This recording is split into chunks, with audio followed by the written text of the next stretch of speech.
No DQ Galaxy. We are live with a recap of Friday Night Smackdown for May 3rd, 2024. Shout out to everybody watching this, whether it's live or on demand. It is Friday night. We are on the eve of WWE Backlash in France. And we had a little sample of what's to come for Backlash. I will say this, as predictable as the Backlash card is on paper, the fans in France, they are going to make this a memorable premium live event. If SmackDown is any indication, Backlash will be a memorable show because of the audience. Let's talk about it. Let's break down SmackDown. We kicked off the show with a 6-woman tag team match. The women's champion Bayley teaming up with Jade Cargill and Bianca Belair against Damage Control. Crowd was reacting to everyone and reacting to every move in the match. Literally every move the crowd was making noise for.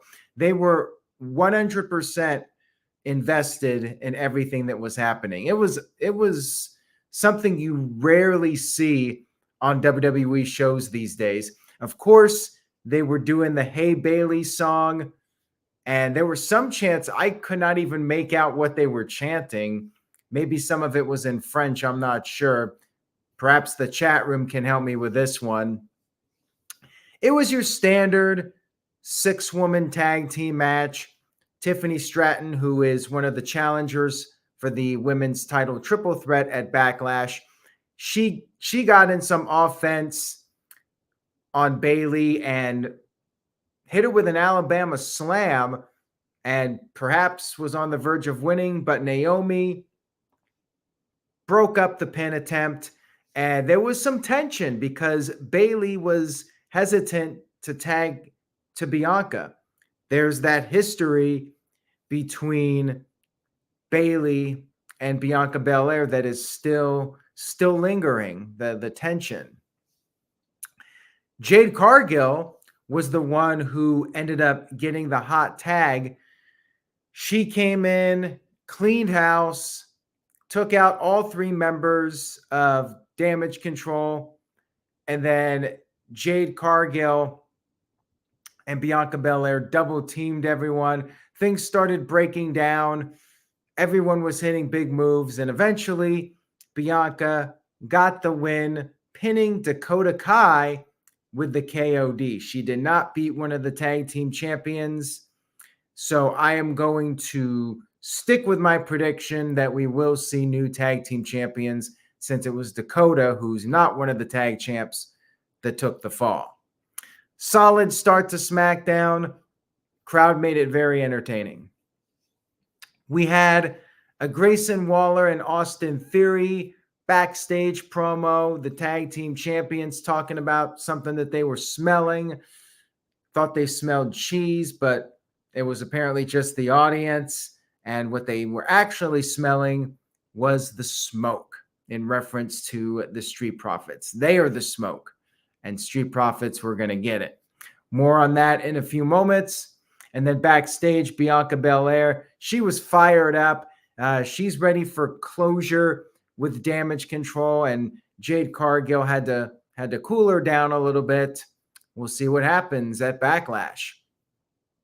We had another backstage segment with Carmelo Hayes talking to General Manager Nick Aldis. And Carmelo said he almost beat Cody last week on SmackDown. He wants his momentum to continue, so he's declaring himself for the King of the Ring tournament. And Bobby Lashley showed up. He gave Carmelo some props and offered to help him out if needed. But Carmelo politely declined, said he's going to do things on his own. And Lashley seemed a little bit offended. He said that shots count, and Carmelo lost last week. And then Carmelo responded by asking Lashley, when's the last time you even took a shot? And then Lashley issued a warning, told Carmelo to watch out who he disrespects. Now, WWE just turned Lashley and the Street Profits babyface after they were heel. And now we got a potential tease here that Lashley's going heel again. So I'm not really sure what the deal is with this, but definitely some kind of tease involving Bobby Lashley and Carmelo Hayes. Maybe they eventually start working together. Anything's possible, right? Shout out to the Cleaver Colin Andrew, who is in the chat room tonight. And I actually saw Colin earlier this evening. Made it to Ohio for the wedding of everybody's favorite no DQ review personality. Of course, the host, Virtue, getting married this weekend, going head to head with Backlash. Thanks, Virtue. But here's a picture from earlier today. Big G and his wife were with us too. So good times. Thank you, Colin, for your hospitality. Great restaurant, beautiful view. Loved it. Thank you for that, Colin. And now we'll move on to the next match, which was New Catch Republic. And you know France is a hot crowd when they are reacting to the entrance music, which I'm not the biggest fan of, but they were loving everything on this show. So it was New Catch Republic against AOPP, Authors of Pain, and Pete Dunne drop kicking Akam. Akam finally caught him, and then Tyler Bate came in. New Catch Republic started double teaming, but then Akam wiped out Bate with a clothesline. AOP double teamed Bate for a while, and then everybody ended up on the outside of the ring.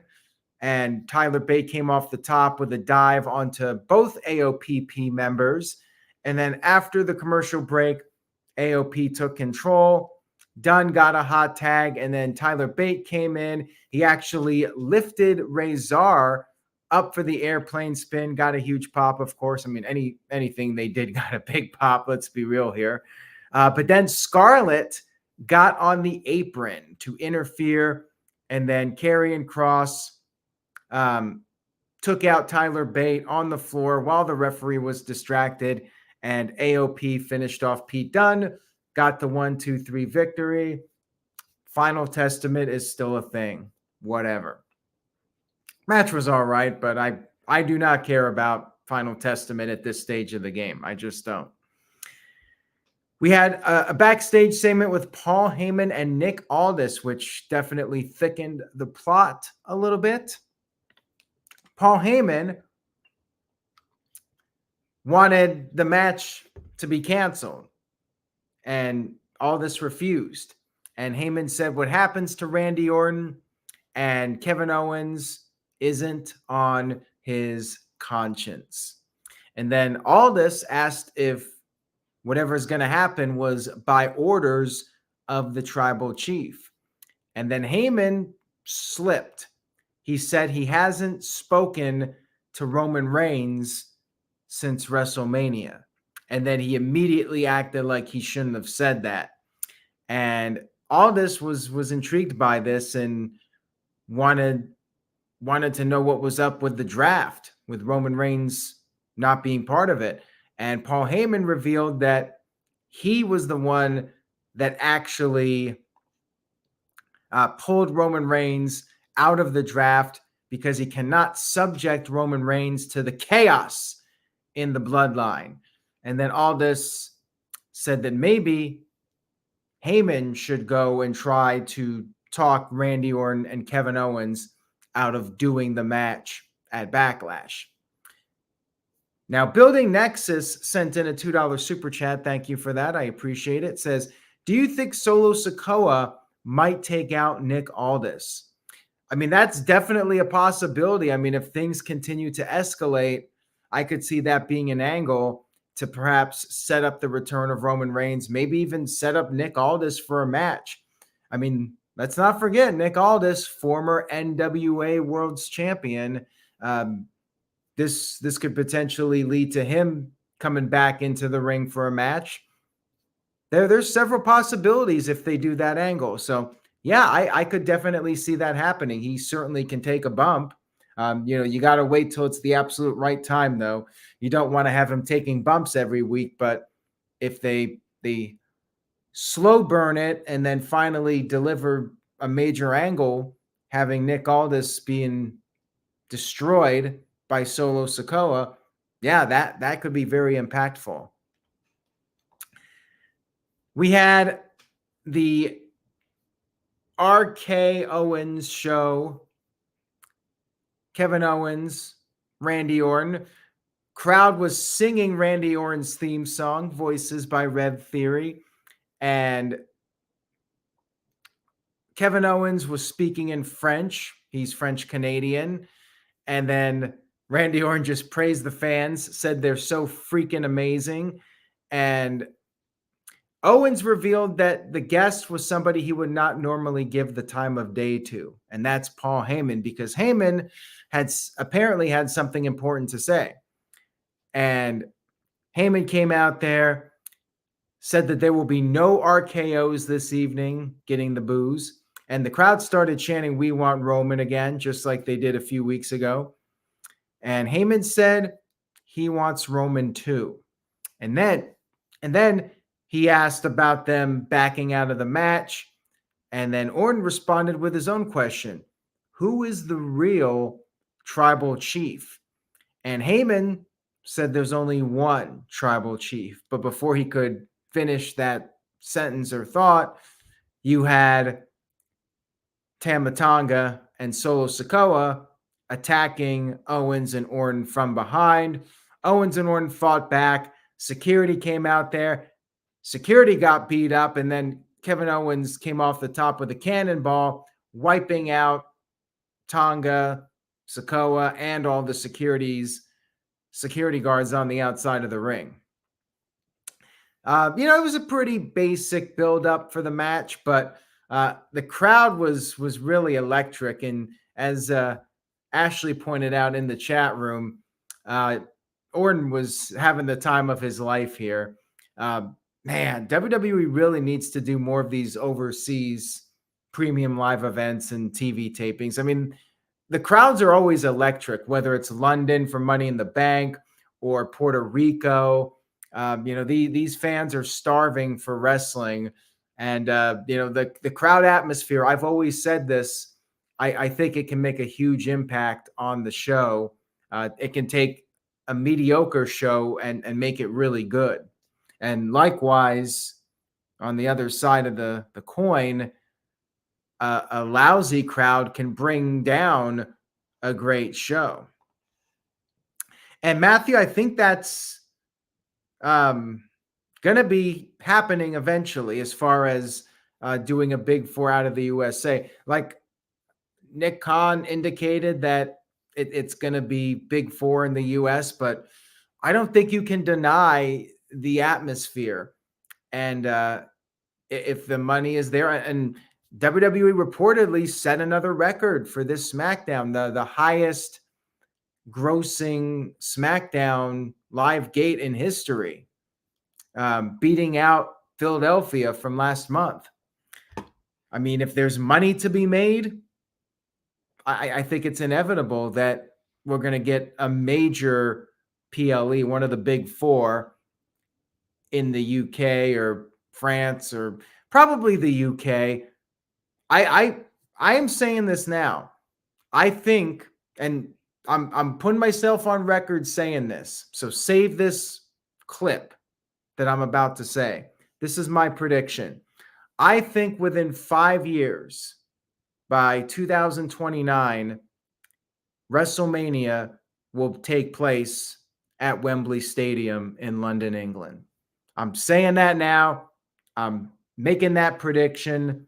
I think it's going to happen because WWE can easily sell out that stadium and beat AEW's number for most paid fans. And now that the mayor of London is expressing interest in it happening, and Triple H even acknowledged the mayor of London and said, let's talk,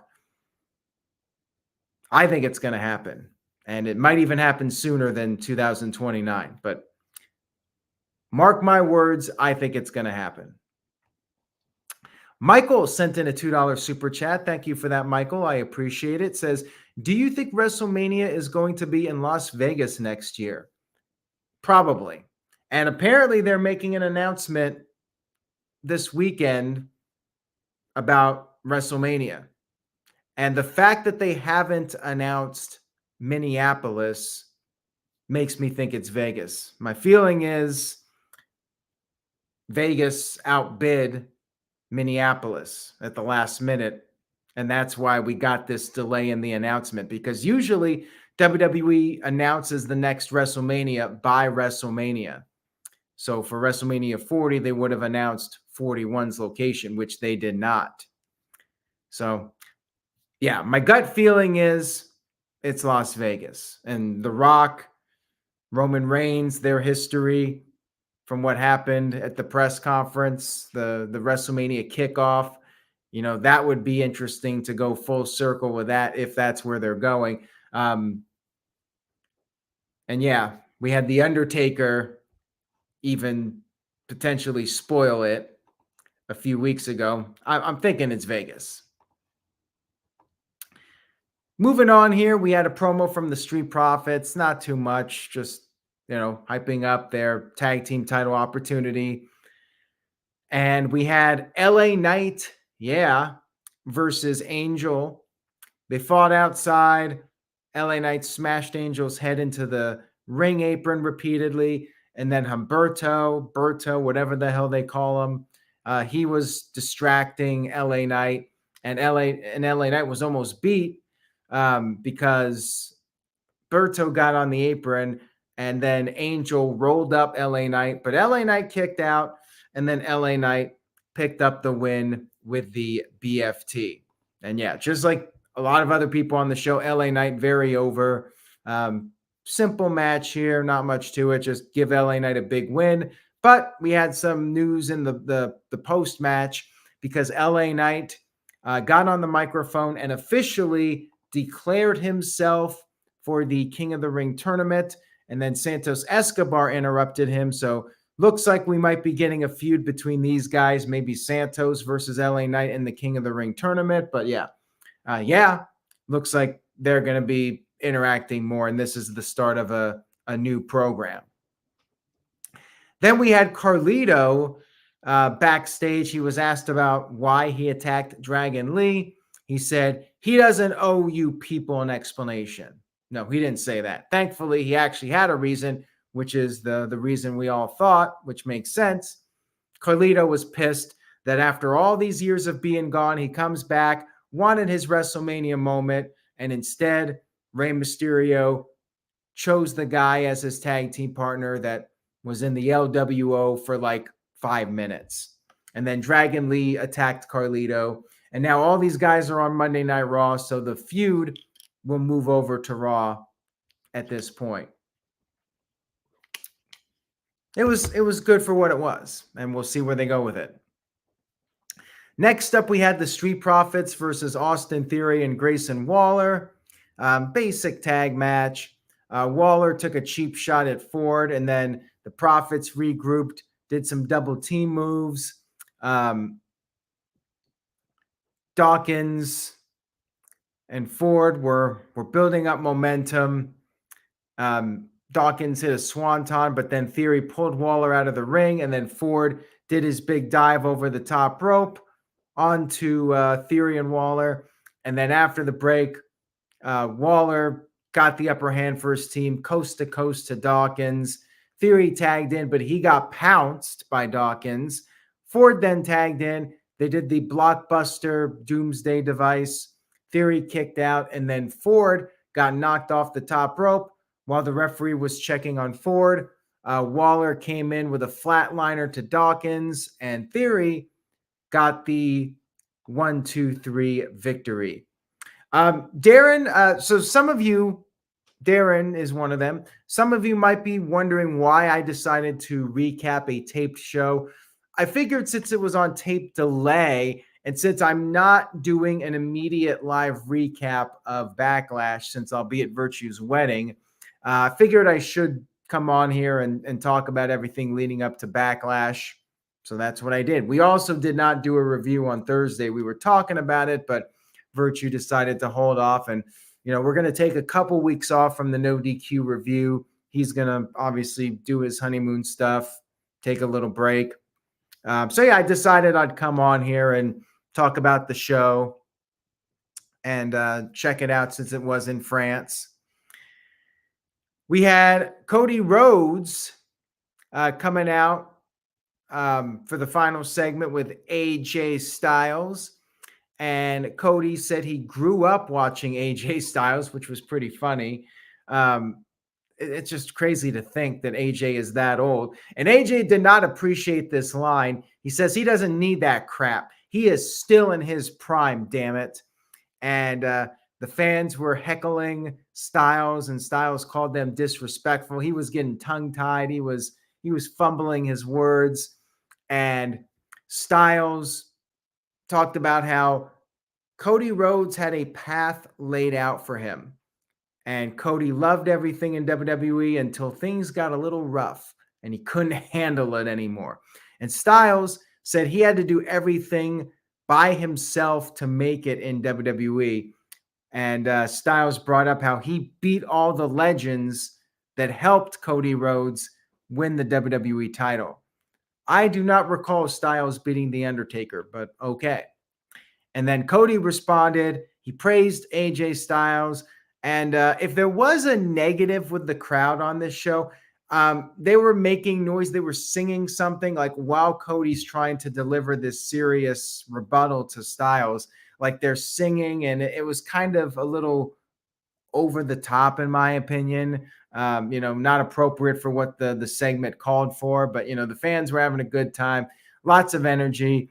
And Cody said that he is looking at AJ Styles as his first.